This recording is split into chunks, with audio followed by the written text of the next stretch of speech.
Hey guys, welcome to my channel. तो आज हम अपना चैप्टर कंप्लीट करेंगे जो कि है चैप्टर 4 क्लास 7 का। हमने ऑलरेडी पढ़ लिया था ऊपर में थर्मोमीटर्स के बारे में, डिफरेंट टाइप ऑफ थर्मोमीटर्स। जैसा कि हम सब जानते हैं 2 टाइप्स ऑफ थर्मोमीटर होती है, क्लिनिकल और लेबोरेटरी थर्मोमीटर। तो आज हम पढ़ेंगे ट्रांसफ़र ऑफ हीट। तो चलिए देखते हैं ट्रांसफ़र ऑफ हीट में हमें क्या बताया गया है। You might have observe that a frying pan becomes hot when kept on a flame. It is because the heat passes from the flame to the utensil when the pan is removed from the fire. तो आपने देखा होगा कि जब भी आप कुछ भी चीज़ पैन को जब भी आप स्टोव पे रखते हैं, जब आप उसे गर्म करते हैं तो वो गर्म हो जाता है और फिर उससे जो हीट पास करने लगती है यूटेंसिल में। When the pan is remove from the fire it slowly cools down. तो जब हम उसे चूल्हे पे रखते हैं तो गर्म हो जाता है और फिर वो धीरे धीरे खुद ही ठंडा हो जाता है। उसके बाद है why does it cool down. ये कूल कैसे हो जाता है? The heat is transfer from the pan to the surrounding. जो हीट होता है पैन में, जैसे मान लीजिए कि कोई पैन है, उसमें जो हीट होता है वो सराउंडिंग में आ जाता है। क्या होता है? ये जो पैन है, आप इसे किसी भी चीज़ पे, जैसे मान लीजिए किसी भी फायर पे रखते हैं, उसके बाद ये जो है हीट होता है, हीट होते रहता है, फिर हर तरफ से हीट हो जाता है, फिर आप इसे जैसे ही उतार देते हैं तो ये फिर ठंडा भी हो जाता है। ठीक है, जैसे ऐसे पैन है तो फिर ये गर्म हुआ, फिर यहाँ से गर्म हुआ, उसके बाद फिर सब गर्म होने के बाद फिर वो खुद ठंडा हो जाता है। चलिए आगे बात करते हैं। So you can understand that in the both cases the heat flows from hotter object to a colder object. ये बात आपको हमेशा ध्यान रखनी होगी कि कोई हीट का जो है सो कहाँ से जाता है, पहले वो हॉटर ऑब्जेक्ट से वो कोल्डर ऑब्जेक्ट में जाता है। ऐसा नहीं कि कोल्ड से वो हॉट जाता है, वो हॉट से सीधा कोल्डर ऑब्जेक्ट्स में जाता है। ठीक है, तो इन फैक्ट आगे हम पढ़ते हैं। In all cases heat flow from a hotter object to a colder object. तो आपको ये आप कर सकते हैं, all cases heat flow from hotter object to a colder object. How does heat flow? Let us investigate. ये तो हम एक्टिविटी तो दूसरे वीडियो में हम करेंगे, तो यहाँ पहले हम इसको देख लेते हैं यहाँ पे क्या लिखा हुआ है। The process by which heat is transferred from the hotter end to the colder end of an object is known as। जैसा कि हम बात कर चुके हैं कि कंडक्शन क्या होता है, आप देख सकते हैं कंडक्शन क्या होता है, आप इसे नोट कर लें, आपके लिए अच्छा रहेगा। उसके बाद हम आगे बात करते हैं इन सॉलिड्स जनरली। उसके बाद हम आगे देखते हैं heat is transferred by the process of conduction. ठीक है, do all substances conduct heat easily? तो हम यही बात जानेंगे। You must have observe that the metallic pan for cooking has a plastic और वुडन हैंडल।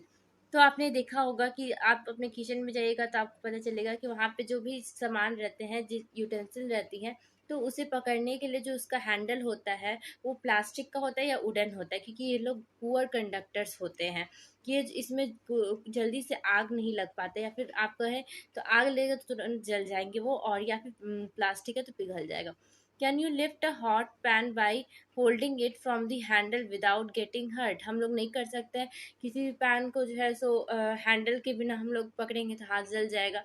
उसके बाद एक्टिविटी है, उसके बाद हम बात करते हैं the materials which allow heat to pass through them easily are conductors of heat. तो कंडक्टर्स ऑफ हीट, जैसा कि हम पहले ही देख रहे थे कि जो मटेरियल हीट को अपने आप से अलाउ होता है, पास करने में हेल्प करता है, उसे हम लोग कह सकते हैं कंडक्टर्स ऑफ हीट। तो आगे हम बात करते हैं for example aluminium, iron and copper. इसका एग्जांपल क्या क्या आ जाता है? एल्युमिनियम, आयरन और कॉपर।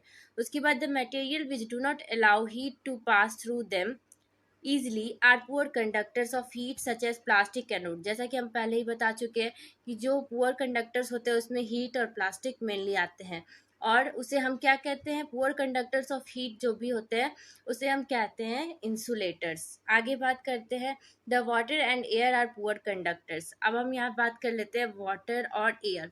ये भी जो है सो पुअर कंडक्टर्स होते हैं, आप इसको नोट कर सकते हैं, हीट के ये पुअर कंडक्टर्स होते हैं।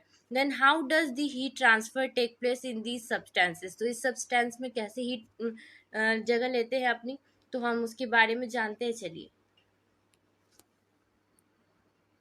तो हम लोग देख पा रहे हैं when water is heated the water near the flame gets hot. तो फ्लेम के नज़दीक में जो वाटर होता है वो जल्दी गर्म हो जाता है। हॉट वाटर राइजेज अप, तो ये बात तो आप सब जानते हैं कि मान लीजिए किसी पैन में आपने पानी गर्म किया और वो पानी गर्म होता है तो धीरे धीरे वो, जैसे ही आप उसे खुला छोड़ दीजिएगा तो वो भाप बन जाता है, इवापोरेट हो जाता है। और उसके बाद हम देखते हैं the cold water from the sides moves down towards the source of heat. तो मान लीजिए कि आपके पास एक बर्तन है, इसमें जो है सो आपने जैसे ये आग वाली जगह पे आपने रखा है, इसे ये अभी ये यहाँ से हॉट हो रहा है, तो जो वाटर जो है सो इवापोरेट हुआ और वो साइड में आ गया, वो जो है सो फिर धीरे धीरे करके सब नीचे की ओर चले जाते हैं जिधर हीट होता है।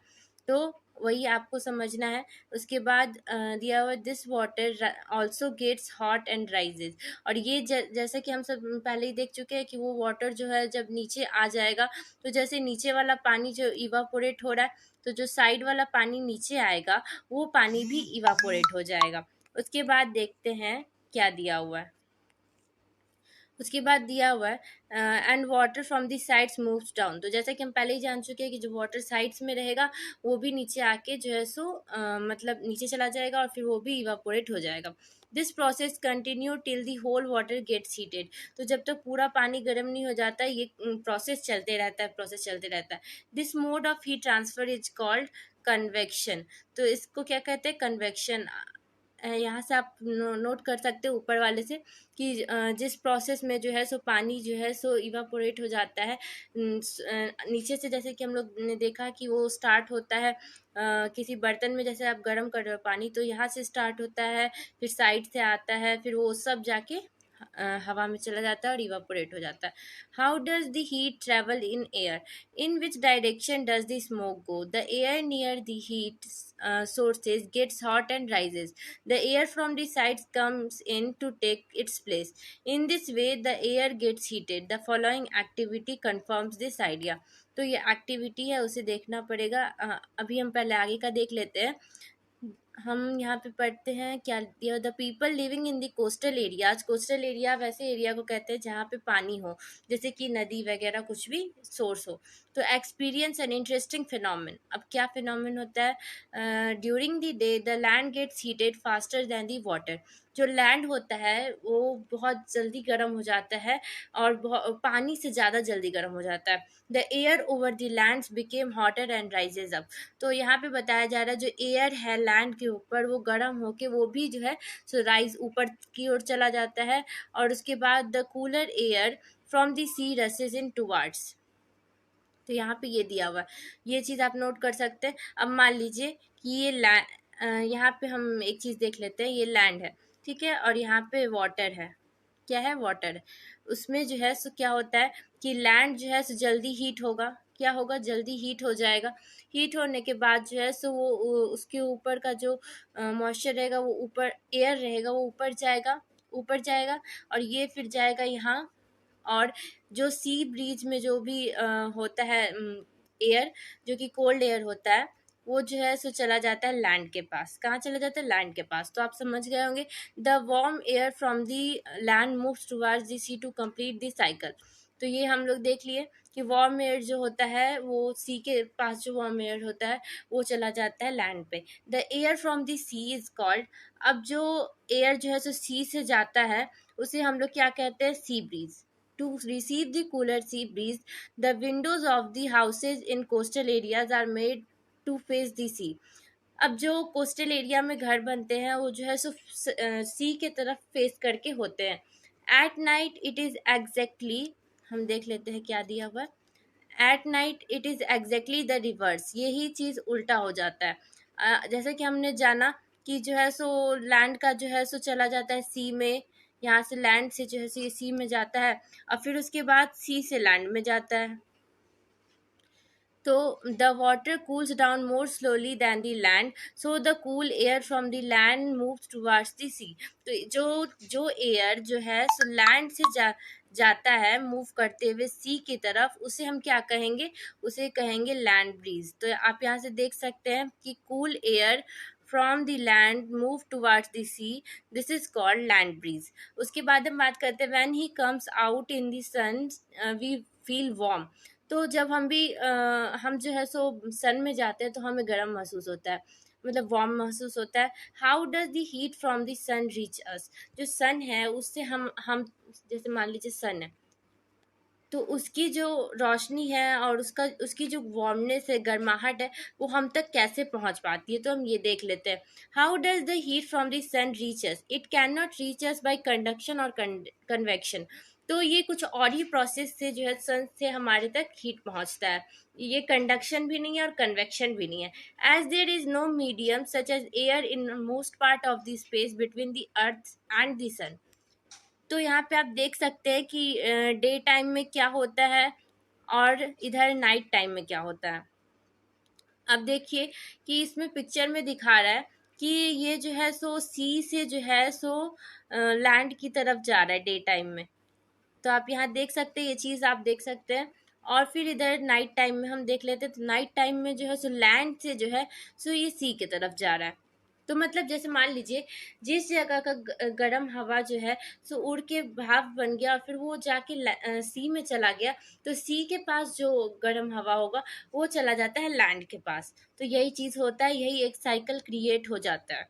उसके बाद हम लोग देखते हैं from the sun the heat comes to us by the another process such known as radiation. तो हम अब जान लेते हैं कि जो प्रोसेस से हम लोग का जो सन, मान लीजिए सन जो है, तो उससे हम लोग वो हम लोग तक गर्माहट कैसे पहुंचाता है, तो उस प्रोसेस को हम लोग कहेंगे radiation. Sun from the sun heat comes to us another process known as radiation.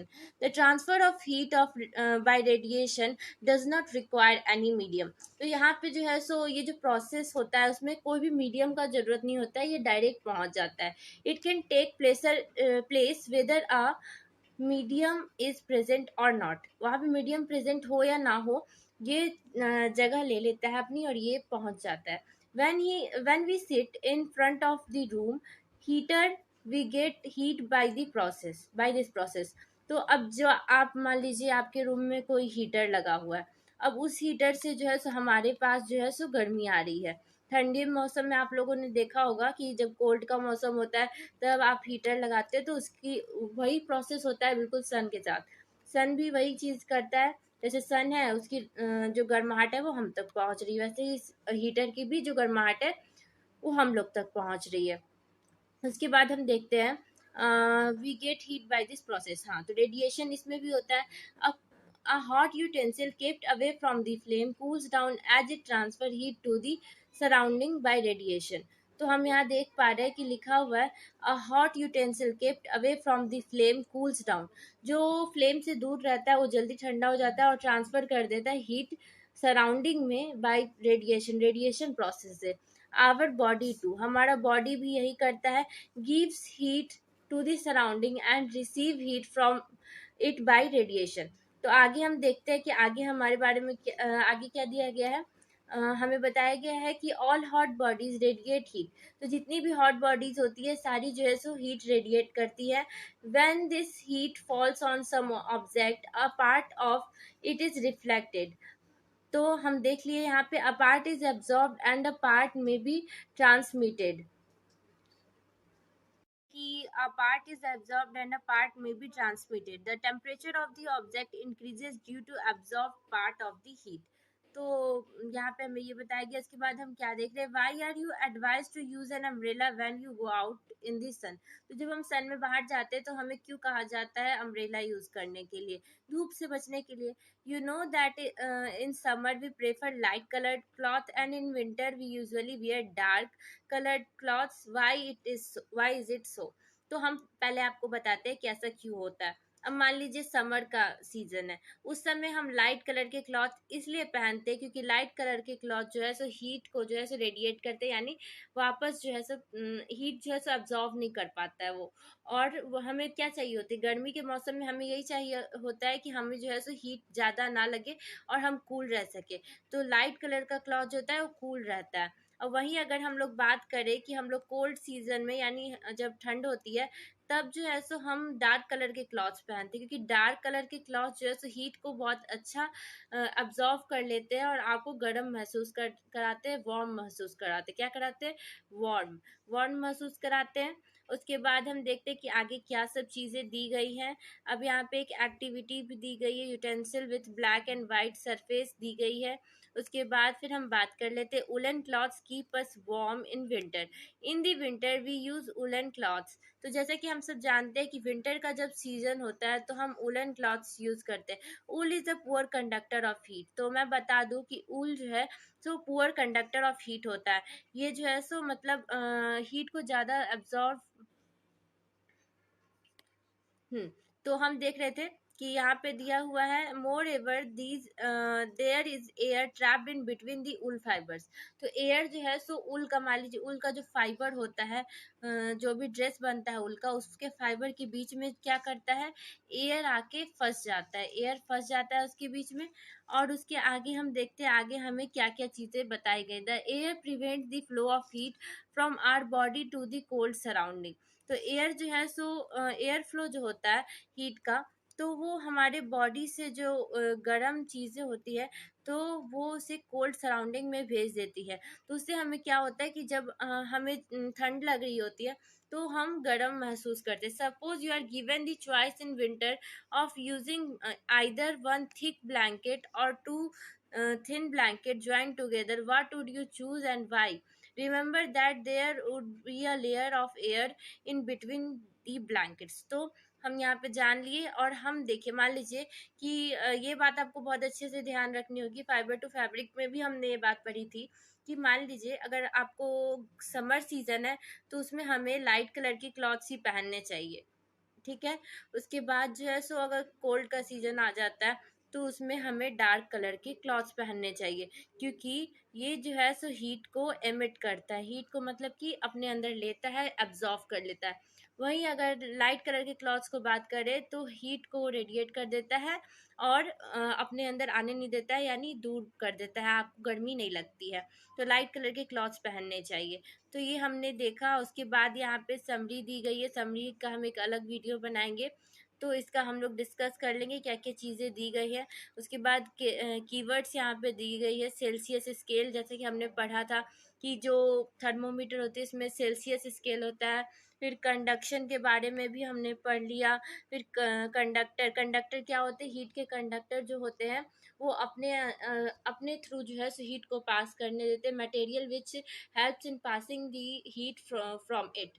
तो ये हमने देख लिया। कन्वेक्शन देख लिया। इंसुलेटर, इंसुलेटर जो है सो पुअर कंडक्टर होते हैं जो कि अपने आप में से हीट को पास नहीं होने देते। फिर लैंड ब्रीज, रेडिएशन वगैरह वगैरह हमने पढ़ लिया। रेडिएशन कहाँ होता है, सन में होता है। सन से जो हमें रोशनी मिलती है, ह्यूमन को जो रोशनी मिलती है उस वो जो है सो इसी प्रोसेस से, रेडिएशन से मिलता है। और वही सेम चीज़ जो है सो हमारा, हम जो हीटर लगाते हैं उससे भी हमें गर्मी लगती है। तो वो ही चीज़ हमारा यहाँ पे रेडिएशन में हो रहा है। लैंड ब्रीज, जो हवा, जैसा कि हम देख पा रहे हैं, जो हवा लैंड से चल के सी की ओर जाती है तो उसे हम लैंड ब्रीज कहते हैं। और इंसुलेटर का अगर हम बात करें तो जो पुअर कंडक्टर होते हैं उसे हम कहते हैं। और उसके अलावा हमने ये सब चीज़ें जान ही ली हैं। तो आपको अगर और जानना है तो हमारा जो समरी का वीडियो आएगा उसे भी ज़रूर देखिएगा, और आगे चल के हमारा आगे का वीडियो भी आप देख सकते हैं। इससे पहले वाला वीडियो बहुत इंस्पिरेशनल वीडियो था, तो आप चाहे तो उसे जाकर देख सकते हैं। उसका लिंक डिस्क्रिप्शन बॉक्स में भी आपको मिल जाएगा। और वो वीडियो था अरुणिमा सिन्हा जी के बारे में, जो कि इंस्पायर्ड हुई थी और अपनी परेशानियों को भूल कर उन्होंने हमारा जो एवरेस्ट है उसे चढ़ा था। कितनी उनको परेशानी हुई थी तो सारी चीज़ें मैं इस वीडियो में नहीं बता सकती। तो आपको अगर जानना है तो अभी अभी जाकर हमारे वीडियो को देखें और इस वीडियो को लाइक एंड सब्सक्राइब करें और ज़्यादा से ज़्यादा शेयर करें, ताकि आप जान सकें और आपके अलावा जो भी बच्चे इस क्लास में उन्हें हेल्प मिल सके और वो जान सके कि चैप्टर में क्या क्या चीज़ें दी गई हैं।